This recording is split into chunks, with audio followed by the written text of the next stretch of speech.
في قلبي دوما يغمرني. ابراہیم علیہ السلام جب ہجرت کر کے چلے گئے، ابراہیم علیہ السلام کے بھانجے تھے حضرت لوط علیہ السلام. حضرت لوط علیہ السلام بھی آپ پر ایمان لائے، اور اللہ تعالیٰ نے لوط علیہ السلام کو بھی نبوت عطا فرمائی. لوط علیہ السلام کو ایک ایسی قوم کی طرف بھیجا جس قوم میں لڑکوں سے بدفعلی کا رواج تھا. جب لوط علیہ السلام اس قوم کی طرف گئے تو لوط علیہ السلام کی دعوت کو اللہ تعالیٰ نے مختلف مقامات پر ان کے مختلف الفاظ کے ساتھ نقل کیا ہے. اتأتون الفاحشۃ ما سبقکم بها من احد من العالمین، تم ایسی بے حیائی کرتے ہو جو تم سے پہلے اس جہان میں کبھی بھی کسی نے نہیں کی. اتأتون الذکران من العالمین، تم مردوں سے اپنی خواہش پوری کرتے ہو. وتذرون ما خلق لکم ربکم، جو اللہ نے تمہارے لیے بنائی ہے عورت ہے اس کے پاس نہیں جاتے. تو لوط علیہ السلام نے اپنی قوم کو جب سمجھایا تو قرآن کہتا ہے، قوم کہتی ہے کہ آپ ہماری بستی چھوڑ کر چلے جائیں، اگر آپ کو ہمارے عمل پہ اعتراض ہوتا ہے لَتَكُونَنَّ مِنَ الْمُخْرَجِينَ، ہم آپ کو اپنی بستی سے نکال دیں گے. لوط علیہ السلام اور ان کا گھرانہ وہ بڑا نیک تھا سوائے ان کی بیوی کے. یاد رکھو پیغمبر کی بیوی کبھی بدکار نہیں ہوتی، کافر ہو جائے گی، بدکار نہیں ہوتی. حدیث سے بات ثابت ہے، وَلِدتُّ مِن نِكَاحٍ لَا مِن صِفَاحٍ، اس لیے نہیں ہوتی کہ اس سے نسب کیا ہو جاتا ہے پیغمبروں کا. بولو نا بھائی، بیوی خیانت کرے تو نسب کس کا خراب ہوگا؟ شوہر کا نا. تو اللہ پیغمبر کو کبھی ایسی عورت نہیں دیتے جو زنا کر لے، کیونکہ اس سے پیغمبروں کا نسب کیا ہوتا ہے؟ خراب. اور پیغمبر کا نسب خراب ہونے کا مطلب کیا ہے؟ کہ اللہ کے سفیر سے اب لوگوں کا اعتماد ختم.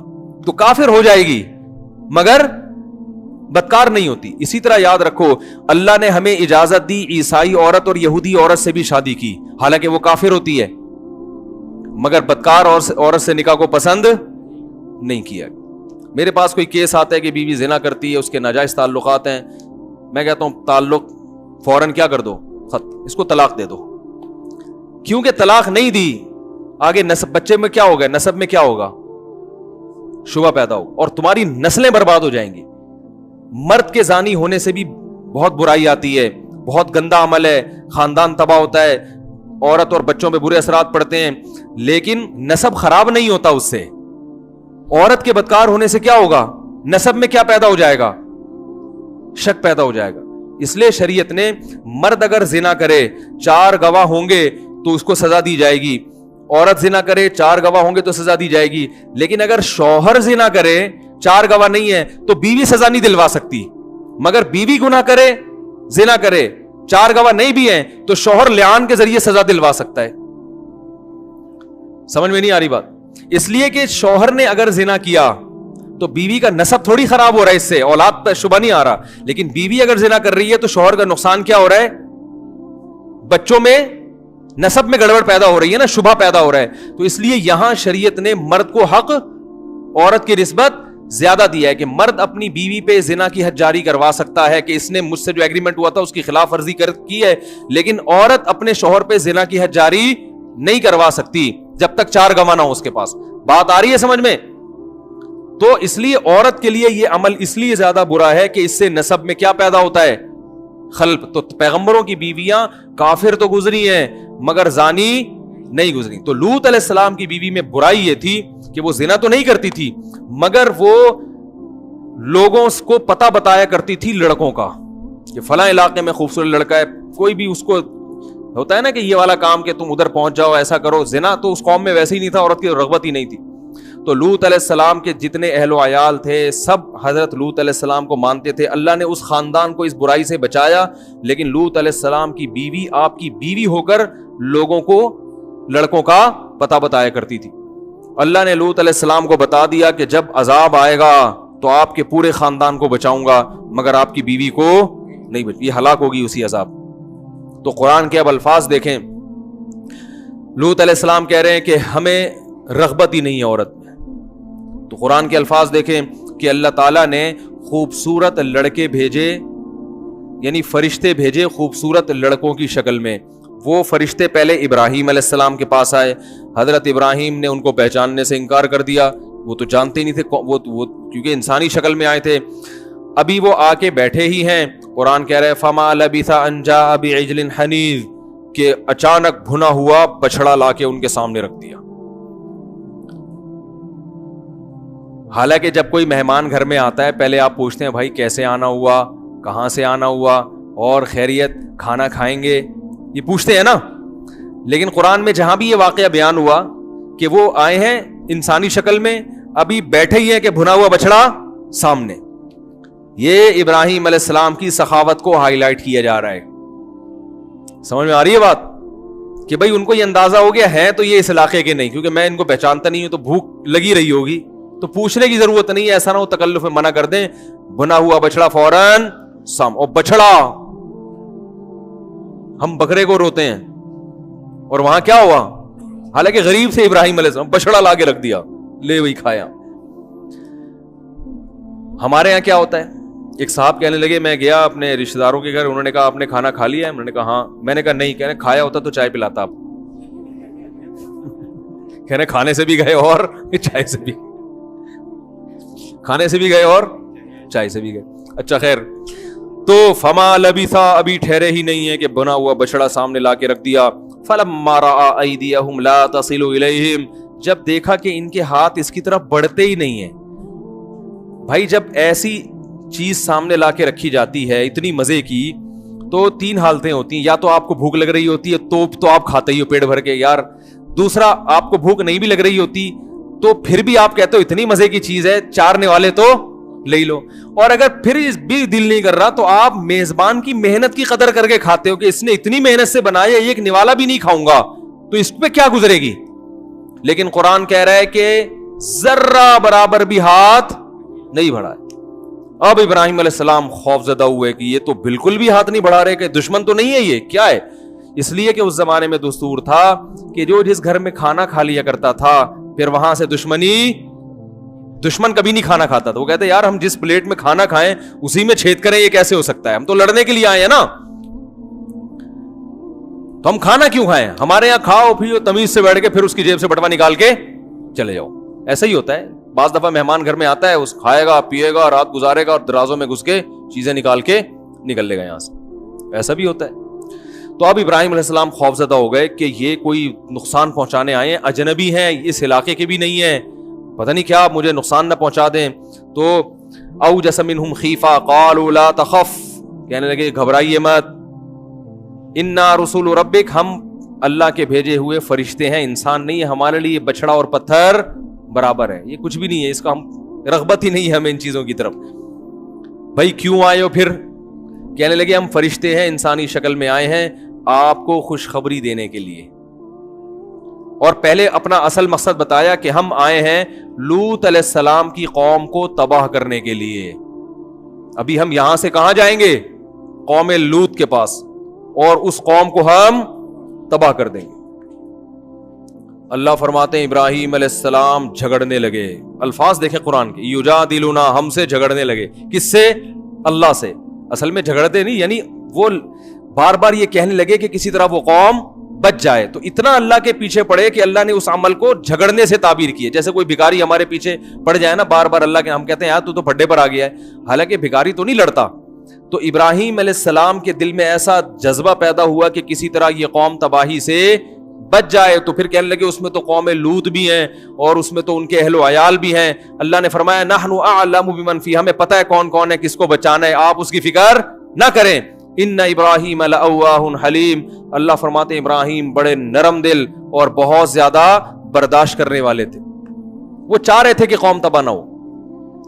پھر بشارت دی گئی ان کو کہ ہم آپ کو بھی ایک خوشخبری دینے کے لیے آئے ہیں, اور وہ خوشخبری کیا ہے کہ اللہ آپ کو اولاد دے گا.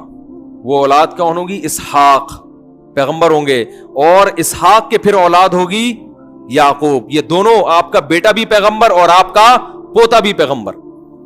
اب جب ابراہیم علیہ السلام کو یہ خوشخبری سنائی تو آپ کی جو زوجہ تھیں حضرت سارہ, وہ بوڑھی ہو چکی تھی.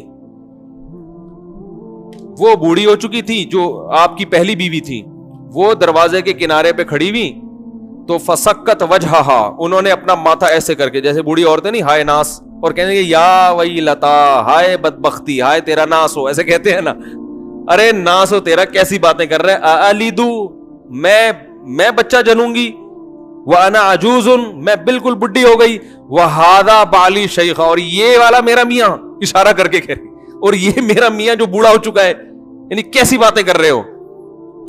تو فوراً فرشتوں نے کہا اتعجبین من امر اللہ, تمہیں اللہ کے فیصلوں پر اعتراض ہو رہا ہے, تعجب ہو رہا ہے. رحمت اللہ وبرکاتہ علیکم اہل البیت, کہ اے گھر والو تم پر اللہ کی رحمتیں اور بہت ساری برکتیں, تم عام لوگوں کی طرح نہیں ہو, تم نے توحید کے لیے قربانیاں دی, تم نے ہجرت کی ہے بھائی, اور یہ میرے خلیل ہیں, تو تمہارے اعمال ایسے ہیں کہ تمہارے سامنے ایسا ہو جانا یہ کوئی اچھمبے کی بات نہیں ہے.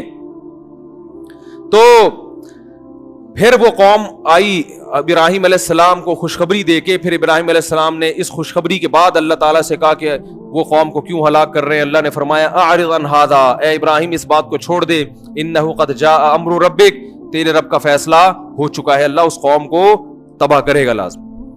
تو پھر وہ فرشتے سفر کر کے گئے ہیں حضرت لوط علیہ السلام کے, وہ تو ایک دم سے پہنچ گئے ہوں گے, جب آسمان سے نیچے اتنی آرام سے آ گئے تو لوط علیہ السلام کے یہاں چلے گئے. وہ لوط علیہ السلام نے دروازہ کھولا, مہمان آئے ہیں, ان کو بٹھایا, اور جیسے ہی لوط علیہ السلام کی نظر ان نوجوانوں پہ پڑی, بڑے خوبصورت لڑکے تھے, نوجوان تھے, تو لوط علیہ السلام کہنے لگے آج کا دن بہت سخت گزرے گا مجھ پہ.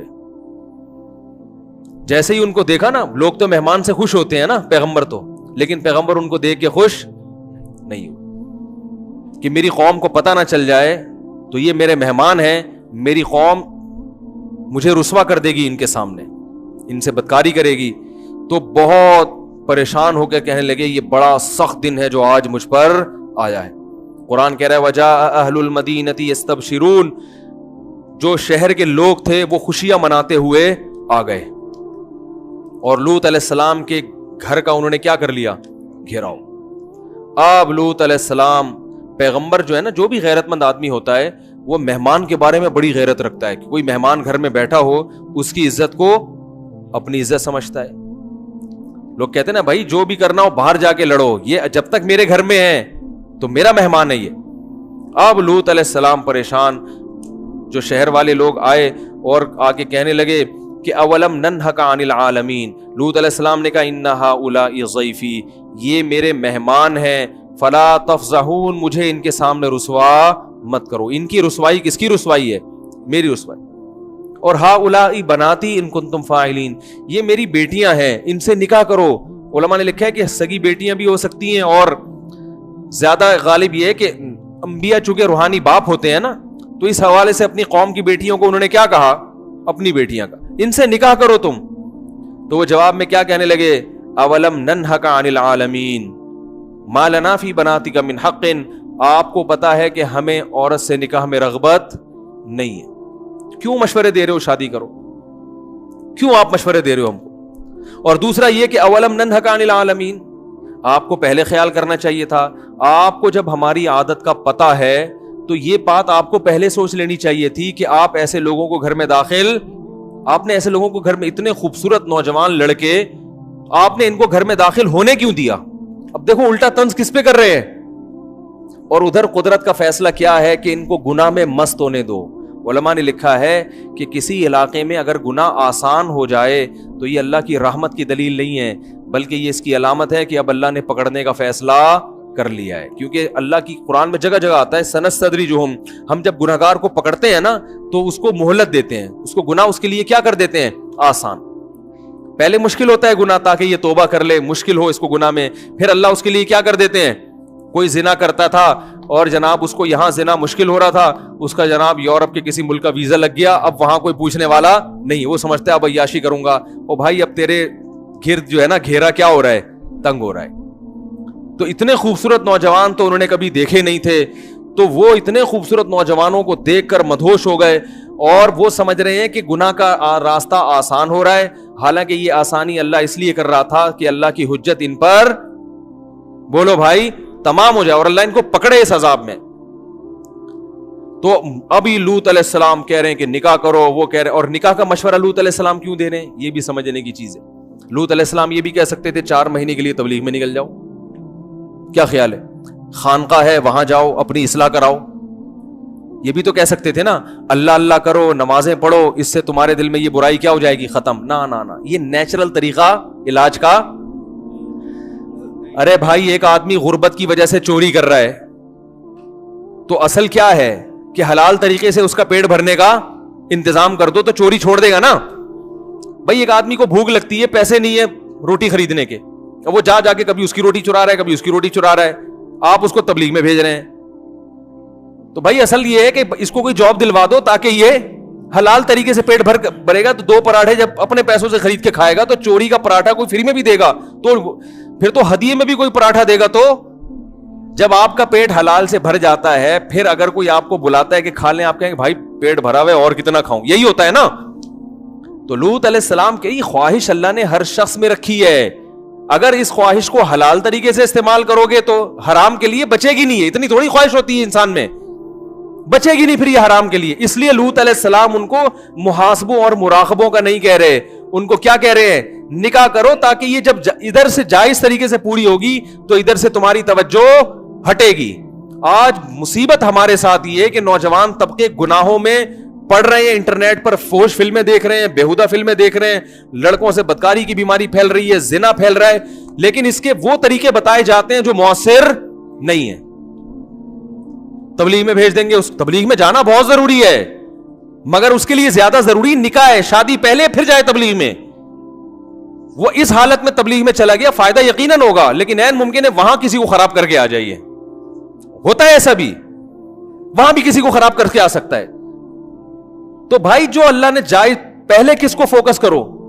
ایک صاحب کا فون آیا, فوج میں بڑے آفیسر ہیں, وہ جماعت میں گئے ہوئے تھے, تو وہاں مسجد میں ایک نوجوان جو اس کی 25 سال اس کی عمر تھی, وہ نوجوان آیا, کہہ رہے کہ وہ بتانے لگا کہ مجھے نا یہ بیماری ہے, میں فحش فلمیں دیکھتا ہوں اور نیٹ پر یہ کام اور الٹے کام, میں بڑا پریشان ہوں, میں کیا کروں.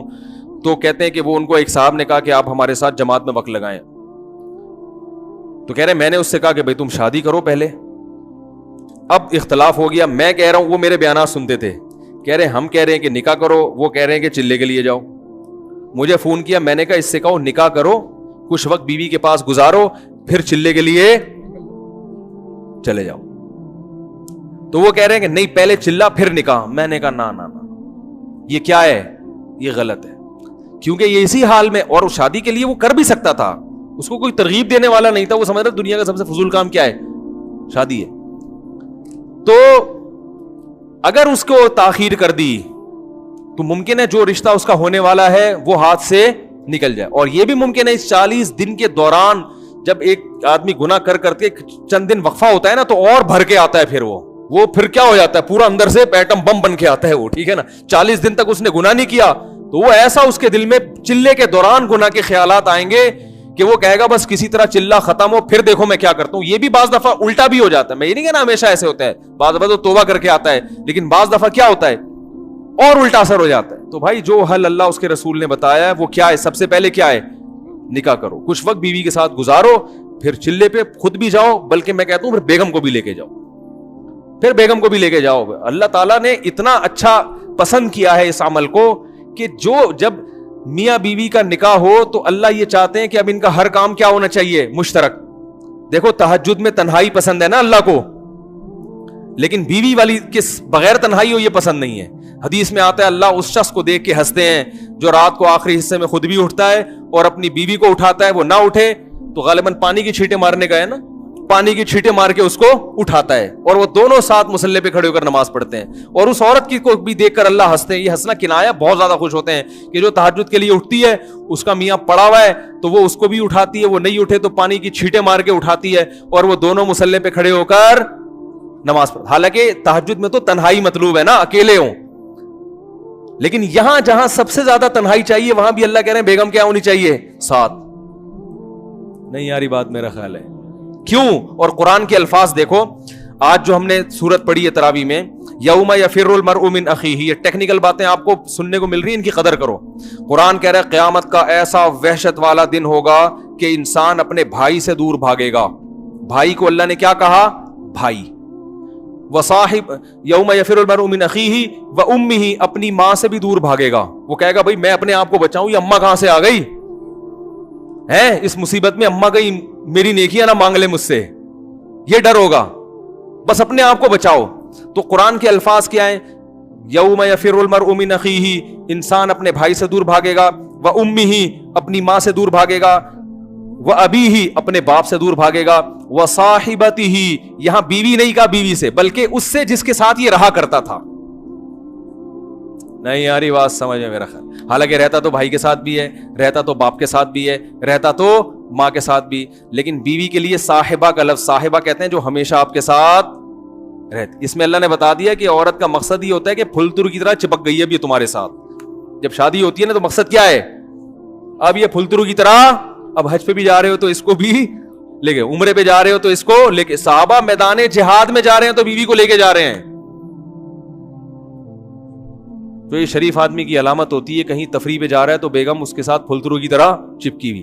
اس کا فائدہ یہ ہوتا ہے کہ وہ پکنک پہ ادھر ادھر آنکھ مٹکوں کی کوشش، اس کو پتا ہوتا ہے فرشتے شاید میری ایسی نگرانی نہ کریں جیسی یہ کر رہی. تو برائیوں سے بھی بچتا ہے انسان. اور سفر میں جانے کے بعد انسان میں جو خواہش پیدا ہوتی ہے، شہوت پیدا ہوتی ہے، گھر سے دوری کی وجہ سے اس کے ناجائز طرف جانے کے امکانات بڑھ جاتے ہیں، کیونکہ بیگم تو ہے نہیں، اور خطرہ اس لیے بھی ہوتا ہے کہ کوئی پوچھنے والا بھی نہیں ہے. اپنے شہر میں، اپنے ملک میں تو آدمی برائی کرتے ہوئے ڈرتا ہے نا کہ پکڑا جاؤں گا، لوگ بولیں گے تو یہاں کیا کر رہا ہے بھائی، تو وہی ہے نا جو ادھر رہتا ہے، گولے گھنٹے کی دکان کے ساتھ رہتا ہے، تو پکڑ لیتے ہیں. کسی اور ملک میں کون، کس کو کیا پتا کون ہے. تو زنا کی طرف جانے کے امکانات کیا ہوتے ہیں. تو وہاں بیگم اگر ساتھ ہوگی تو نگرانی بھی ٹائٹ والی ہوگی. ویسے فرشتے زیادہ نگرانی کرتے ہیں، ایک میں مثال دے رہا تھا. نگرانی بھی کیا ہوگی، کیونکہ کلپ بنا دیتے ہیں لوگ کہ اس نے بیگم کو فرشتوں سے بھی زیادہ اعلیٰ کہہ دیا تو کفر دار اسلام سے خارج ہو گیا.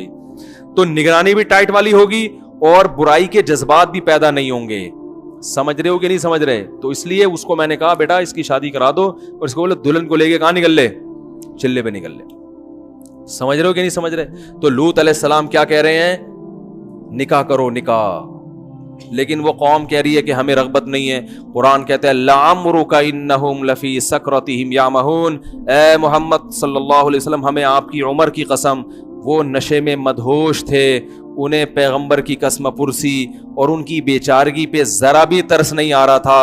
اور ادھر لوط علیہ السلام کہہ رہے تھے لو ان بی قوتن، کاش میرے بازوؤں میں طاقت ہوتی، میرا کوئی مضبوط قبیلہ ہوتا تو میں آج تم سے انتقام لیتا. میں کمزور ہوں، کچھ نہیں کر پا رہا. میں قبیلہ بھی اللہ کی بڑی نعمت ہے بھائی، خاندان بڑا ہونا بھی اللہ کی نعمت. وہ تو ہجرت کر کے آئے تھے نا لوط علیہ السلام، اس لیے وہاں کوئی بڑا خاندان ہی نہیں تھا ان کا. تو جب اللہ نے لوط علیہ السلام کی یہ حالت دیکھی، دیکھو اللہ بھی کیسا آزماتے ہیں اپنے بندوں کو. اللہ پہلے ہی لوط علیہ السلام کو بتا دیتے، اتنا پریشان ہونے سے پہلے بتا دیتے کہ یہ کیا ہے، فرشتے ہیں، یہ لڑکے تھوڑی ہیں. لیکن اللہ نے نہیں بتایا، کیونکہ اللہ بھی اپنے بندوں کو آزماتے ہیں، تھوڑا سا ان کو تڑپنے دیتے ہیں، یہ تڑپنے دو تھوڑا سا ان کو. تو اب جب پریشان ہوئے تو پھر اللہ نے فرشتوں کو اجازت دی کہ اب اپنا راز فاش کر دو. فرشتوں نے کہا یا لوط انا رسول ربک، اے لوط ہم تیرے رب کے بھیجے ہوئے فرشتے ہیں، ہم نوجوان لڑکے نہیں ہیں. لن یصلوا الیک، یہ ہرگز تیری طرف نہیں پہنچ سکتے، یہ آ ہی نہیں سکتے یہاں. بہت طاقت دی اللہ نے ہمیں، یہ تو ہم اس روپ میں آئے ہیں، ہماری طاقت کا اندازہ نہیں ہو رہا. ہمیں اللہ نے یہ طاقت دی ہے کہ ہم ایک ہاتھ پہ اس زمین کو اٹھا کے الٹا دے کے پٹخ دیں. فرشتوں کو اللہ نے بڑی طاقتیں دی ہیں. اب کرنا کیا ہے؟ فَأَسْرِ بِأَهْلِكَ بِقِطْعٍ مِّنَ اللَّيْلِ، رات کے تھوڑے سے حصے میں اس گھر میں آپ کے جتنے اہل و عیال، بچے اور والدین جو بھی ہوں گے، ان سب کو لے کے آپ نکل جائیں. ہوگا کیا؟ گھیراؤ ہے، اللہ ان کی آنکھیں اندھی کر دے گا، ان کو آپ باہر نکلتے ہوئے نظر نہیں آئیں. اور یہ اسی طرح خوشیاں مناتے رہیں گے. یہ یستبشرون ہے نا، یہ خوش رہیں گے حالانکہ آپ گھر سے باہر جا چکے ہوں گے، صرف ہم گھر کے اندر ہوں گے. یہ اسی طرح خوشیاں منا رہے ہوں گے، ان کو آپ باہر جاتے ہوئے نظر نہیں آؤ گے. اور دوسری بات کیا ہے، لوط علیہ السلام اتنے پریشان تھے نا کہ فرشتوں نے کہا کہ جیسے ہی صبح صادق ہوگی تو یہ صبح صادق ان پر قیامت بن کے نازل ہوگی اور ان کے لیے عذاب کا پیغام لے کے آئے گی. لوط علیہ السلام اتنے تنگ ہو چکے تھے کہ وہ پریشان تھے کہ صبح صادق میں کہیں زیادہ وقت تو نہیں ہے, تو بہت ٹائم ہو جائے گا, اس دوران یہ کچھ کر نہ لیں. تو وہ فرشتوں نے کہا ان موعدہم الصبح الیس الصبح بقریب, ان سے جو وعدہ کیا ہے نا اللہ نے عذاب کا, وہ صبح کا وعدہ کیا ہے, کیا صبح قریب نہیں ہے؟ آپ جھانک کے دیکھیں صبح صادق کا وقت ابھی آنے ہی والا ہے. یہ تو پوری رات ان سے جو بحث مباحث اس میں رات کا بہت حصہ گزر چکا ہے, صبح صادق کا وقت بس آنا ہی چاہتا ہے. قرآن کہتا ہے ہاں, اور یہ کہا ولا یلتفت منکم احد, پیچھے مڑ کے نہیں دیکھنا ہے. آپ اپنی قوم کو بتا دیں جو ایمان لائیں کہ عذاب آئے گا, لیکن آپ اس بستی سے دور بھاگیں. عذاب آئے گا لیکن آپ نے پیچھے مڑ کے نہیں دیکھنا ہے کہ آ رہا ہے کہ نہیں آ رہا. اللہ کے عذاب کو اپنی آنکھوں سے نہیں دیکھنا. اور پھر بتا دیا کہ آپ کی بیوی بھی آپ کے ساتھ جائے گی, لیکن وہ پیچھے مڑ کے دیکھے گی کیونکہ اس کو شبہ ہے نا کہ پتہ نہیں آ رہا ہے کہ نہیں آ رہا. جو ایمان والے ہیں وہ کہیں گے کہ جب پیغمبر نے بتا دیا کہ عذاب آ رہا ہے اور منع کر دیا پیچھے دیکھنے سے, تو بس مت دیکھو, یقین کر لو کہ عذاب آ رہا ہے. وہ تو پیغمبر کی بات پہ یقین کریں گے نا. لیکن جس کے دل میں شک ہوگا وہ کہیں گے ایک دفعہ تھوڑا سا گردن گھما کے دیکھ لو کہ ایسے ہی تو نہیں بھاگ رہے بلا وجہ, کچھ ہو بھی رہا ہے کہ نہیں ہو رہا. تو بیوی ہے وہ تو ساتھ تو رہے گی وہ شوہر کے, تو وہ اس نیت سے نکل آئی کہ بھائی جہاں شوہر جا رہے ہیں میں نے بھی وہیں رہنا ہے. لیکن وہ پھر اس نے کیا کیا, پیچھے مڑ کے دیکھا کہ عذاب آ رہا ہے کہ نہیں آ رہا. جیسے ہی پیچھے مڑی ہے ایک پتھر اس کے بھی سر پہ آ کے لگا اور وہ بھی وہی ہلاک ہو گئی. اللہ کہتے ہیں ایسی پتھروں کی بارش برسائی ہے مسومۃ عند ربک, وہ ایک ایک پتھر پہ لکھا ہوا تھا کہ یہ کس کے سر پہ جا کے لگے گا. اور پھر کیا کیا ہے, پتھروں کی بارش ہونے کے بعد فرشتوں نے اس زمین کو اٹھایا. قرآن کہہ رہا ہے فجعلنا عالیہا سافلہا. کیا عجیب الفاظ ہیں, قرآن کی بلاغت ہے. فرمایا ہم نے زمین کے اوپر کے حصے کو نیچے کر دیا, ایسا زلزلہ آیا کہ سب ہلاک ہو گئے. اور پھر اللہ نے قرآن میں جب یہ آیتیں نازل کی تو قرآن میں بتایا کہ وَإِنَّكُمْ لَتَمُرُّونَ عَلَيْهَا, کہ تم جب تجارتی سفر کے لیے شام اور دوسرے علاقوں کے لیے جاتے ہو تو لوط علیہ السلام کی بستی کے کھنڈرات آج بھی تمہارے قریب سے گزرتے ہیں. آج تک اس بستی کے کھنڈرات کے نشانات میں نے باقی رکھے ہوئے. پوری قوم کو اللہ نے ہلاک کر دیا. اور لوط علیہ السلام اس قوم سے کہتے تھے انی لعملکم من القالین, تم جو یہ گندا عمل کر رہے ہو گواہ رہنا اس پر کہ میں اس عمل پہ خوش نہیں ہوں. اس سے پتہ چلتا ہے کہ جب آپ برائی دیکھیں تو برائی اگر آپ چھڑوا نہیں سکتے تو کم از کم برات کا اعلان کر دیں کہ بھائی یہ آپ کا ہیڈک ہے, ہم اس عمل کو پسند نہیں کرتے. میرے پاس ایک شخص کا فون آیا کہ یو کے لیے مجھے ویزا مل رہا ہے, لیکن ویزے میں شرط یہ ہے کہ اپنے آپ کو گے لکھوانا پڑتا ہے. میں ہوں نہیں لیکن جھوٹ موٹ لکھوا سکتا ہوں. میں نے کہا میرے بھائی اول تو ہمیں جو معلومات ہیں وہ یہ کہ صرف لکھوانے سے کام نہیں چلتا. وہ باقاعدہ ٹیسٹ کرتے ہیں کہ خاندانی بے شرم یا بغیرت ہے یا نہیں ہے. وہ ٹیسٹ سے اندازہ لگاتے ہیں کہ جھوٹ تو نہیں بول. اور میں نے کہا ایسی بات جھوٹ موٹ لکھوانا بھی غیرت کے, یہ تو اگر کوئی ہو بھی تو بھی یہ کہے کہ میں نہیں ہوں. نہیں یاری بات, یہ کوئی فخر کی چیز تھوڑی ہے. اگر آپ نے اللہ نہ کرے چوری کی, لوگ آپ سے پوچھیں آپ چور تو نہیں ہیں, آپ کہیں الحمدللہ میں تو خاندانی چور ہوں ماشاءاللہ, یہ تو اللہ کا بڑا فضل ہے. بھائی چوری کی بھی ہے تو اپنے گناہ کو چھپائے نا. بھائی ALP 813 ٹینکر کھڑا ہوا ہے, یہ ہٹا دیں. کسی کی گاڑی کھڑی ہوئی ہے, وہ ٹینکر کی وجہ سے وہ گاڑی نہیں چلا پا رہے. تو آپ بتاؤ شریعت میں گناہ کو چھپانے کا حکم ہے نا, اپنے گناہ پہ کو بھی چھپانے کا حکم ہے. اگر آپ نے زنا کیا اور کوئی آپ سے پوچھتا ہے آپ نے زنا تو نہیں کیا, اسلام میں اجازت نہیں ہے بتانے کی کہ ہاں میں نے کیا ہے. آپ بولو بھائی تم کیوں پوچھ رہے ہو, تم کون ہوتے ہیں پوچھنے والے. یہ بھی نہ کہیں کہ میں نے نہیں کیا اور یہ بھی نہ کہیں کہ میں نے کیا ہے. اب یہ بھی نہ کیوں نہیں کہیں کہ میں نے نہیں کیا, اس لیے کہ ہمارے حضرت سے کسی شخص نے پوچھا کہ وہ مجھ سے بار بار پوچھ رہا ہے کہ تم تہجد پڑھتے ہو. تو حضرت نے فرمایا آپ اس سے بولیں کہ تمہیں کیا ضرورت ہے مجھ سے پوچھنے کی میں پڑھتا ہوں کہ نہیں پڑھتا ہے. اس لیے کہ آج وہ پوچھ رہے تہجد پڑھتے ہو, آپ کہیں گے ہاں پڑھتا ہوں. وہ کہے گا کبھی کسی کوئی بدکاری تو نہیں کسی سے. تو اگر بالفرض آپ نے کی ہوگی تو آپ کہیں گے کیوں پوچھ رہے ہو, کہیں گے اچھا جب تہجد کا پوچھ رہے تو اس وقت تو بتا دیا تھا. آپ لوگ کی جب سمجھ میں نہیں آ رہا تو اس کی کہاں سمجھ میں آئے گا. بھائی وہ کہے گا جب تہجد کا پوچھا تو آپ نے بتایا ہاں پڑھتا ہوں, اور جب میں نے پوچھا کہ کوئی الٹا کام تو نہیں کیا زندگی میں, تو اب آپ کہہ رہے ہو مجھ سے کیوں پوچھ رہے ہو. تو اصول یہی ہے کہ کوئی اچھائی کا پوچھے یا برائی کا. جو آپ کا پرسنل معاملہ ہے وہ کسی کے سامنے شو کرنے کی اجازت نہیں ہے. علماء نے یہاں تک کتابوں میں مسئلہ لکھا ہے کہ اگر حکومت نے آپ کو بلایا, بادشاہ نے, اب تو حکومت تو یہ کام کے لیے نہیں بلائے گی آپ کو, ان کو تو اس سے کوئی فرق نہیں پڑتا آپ کیا ہیں. پہلے بادشاہ کیا کرتے تھے, وہ سمجھتے تھے کہ برائی ختم کرنا ہماری ذمہ داری ہے, تو وہ بعض دفعہ بندے کو بلا کے پوچھتے تھے تم نے زنا تو نہیں کیا, اگر وہ کہتا تھا کیا ہے تو پھر اس کے کوڑے لگاتے تھے. تو علماء نے لکھا ہے اگر بادشاہ کو اس قسم کی کوئی خارش کی بیماری ہے, کوئی گواہ ہے نہیں, کوئی یا تو ہونا کہ لوگوں نے گواہی دی ہو, خود سے آ کے لوگوں سے تفتیش کر رہا ہے کہ بھائی تم نے یہ تو نہیں کیا, تو علماء نے یہاں تک لکھا ہے کہ اس شخص کے لیے جھوٹ بولنا جائز ہے. وہ کہتے میں نے نہیں کیا, اس لیے کہ بادشاہ کو اتنی لوگوں کے اندر گھسنے کی اجازت نہیں ہے کہ جا کے خود سے پوچھ رہا تو نے چوری تو نہیں کی, تو نے یہ تو نہیں کیا, تو نے وہ تو نہیں کیا, اور پکڑ کے لوگوں کے چترول لگاتا رہے. تو جب اللہ نے وہ گناہ چھپا دیا تو دوسرا کیوں اس گناہ کو ظاہر کرے. تو یہاں پر شریعت نے اجازت نہیں دی اپنے گناہ کو لوگوں کے سامنے ظاہر کرنا. تو میں نے اس سے کہا میرے بھائی یورپ کے ویزے کے لیے یہ کہنا جھوٹ کہ میں گئے ہوں, یہ بڑے, میں نے کہا اگر آپ سچی مچی میں بھی ہو تو آپ اس پہ رو, اللہ کے سامنے جا کے گڑگڑاؤ, اے اللہ یہ گندی عادت مجھے پڑ گئی, مجھ سے چھڑوا دے, اور جیسے تو نے پردہ ڈال دیا میرے گناہ پہ پردہ ڈال دے. میں نے کہا اگر سچی مچی میں بھی ہو تو ان کے سامنے اقرار نہیں کرنا, یہ بہت ہی زیادہ بے شرمی کی علامت, یہ کوئی قابل فخر تھوڑی کہ میں ہوں تو مجھے بھیج دیں آپ, میں آپ کے معیار پہ ماشاءاللہ پورا اترتا ہوں. اور اس سے اندازہ لگاؤ اسلام کتنی بڑی نعمت ہے, کتنی اچھی قومیں ہیں, کتنی ذہین قومیں ہیں, لیکن اسلام نہ ہونے کی وجہ سے کیسے بہک گئے کہ سارے دنیا کے جتنے بھی وہ ہیں نا اس ٹائپ کے, جن کو اردو میں بڑی مشہور گالی ہے مگر وہ ممبر پہ نہیں دے سکتا, اس قسم کے لوگوں کو اسپیشلی کیا دیا جاتا ہے. تو کچھ دنوں میں ایسے ممالک ان لوگوں کے ملک بن جائیں گے. آئی بات سمجھ, جو ہم گالی دیتے ہیں نا لوگوں کو تو ایسا ہے, تو سارے اس قسم کے لوگ تو پوری ریاستوں میں ایسے لوگوں کو جمع کیا جا رہا ہے. یہ عقل پہ ان کے ہاں بھی بہت سے لوگ اس کو اچھا نہیں سمجھتے. آپ کو پتا ہے ایک دفعہ یو کے کی اسمبلی میں, لندن کی اسمبلی میں جب یہ بل پاس ہو رہا تھا نا کہ اس کو اجازت دی جائے, تو وہ اس کے ناجائز ہونے کی ان کے پاس کوئی دلیل نہیں تھی عقل کے لحاظ سے. وہ کہتے کیوں غلط ہے یہ. تو وہاں ہم نے بڑوں سے سنا کہ اسمبلی میں ایک گورا بیٹھا ہوا تھا, اس نے اس وقت یہ کہا کہ کاش ہمارا مذہب اسلام ہوتا, تو ہم اس کو غلط ثابت کرتے کہ اکارڈنگ ٹو اسلام یہ چیز صحیح نہیں ہے, کیونکہ ہمارا مذہب مذہبی ریاست نہیں ہے, تو اب ہمارے پاس اس کو ناجائز کرنے کے لیے کوئی دلیل نہیں ہے کہ کیوں غلط ہے. اس لیے مجبور ہو کے اس کو کیا کر رہے ہیں, ہیومن رائٹس کے خلاف سمجھ رہے ہیں اس پہ پابندی لگانا. تو اسلام بہت زبردست چیز ہے جس نے آپ کو بہت ساری گندگیوں سے روک دیا, اور اسلام مسلمان اللہ کے سامنے ہتھیار ڈال دیتا ہے. اللہ جب تو نے کہہ دیا غلط تو اب صحیح نہیں ہو سکتا. تو بھائی جس کو بھی یہ بیماری لگی ہے, اللہ کا واسطہ اللہ والوں سے تعلق قائم کرو.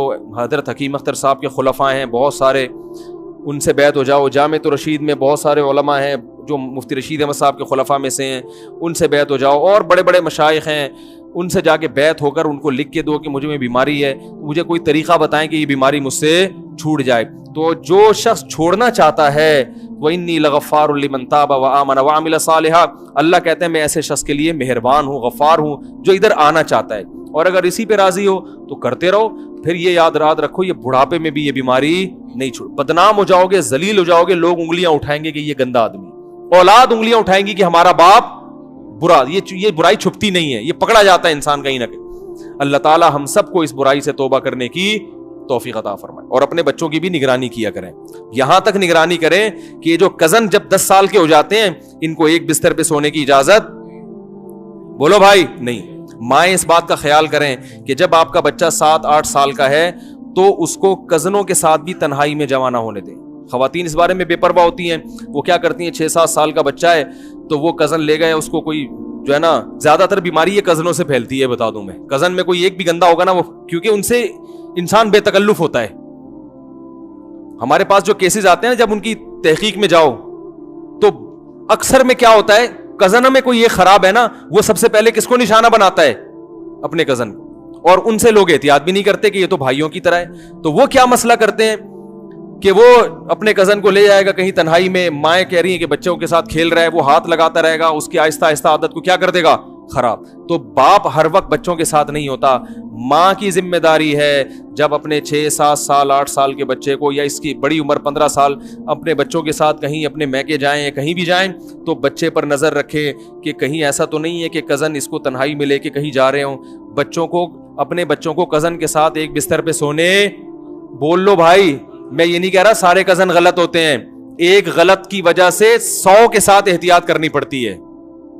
ارے جو بھی کسی عورت کی طرف دیکھتا ہے تو غلط نہیں, اسے تھوڑی دیکھتا ہے, لیکن بہت سے دیکھتے بھی ہیں, تو ان ایک کی وجہ سے سب کو کہا جاتا ہے کہ عورت دیکھ کے کیا کرو, نظر چکی, اسی وجہ سے, ورنہ سارے کو ٹھرکی تھوڑی ہوتے ہیں کہ جس کو بھی دیکھ رہے غلط نہیں ایسے دیکھ رہے ہیں.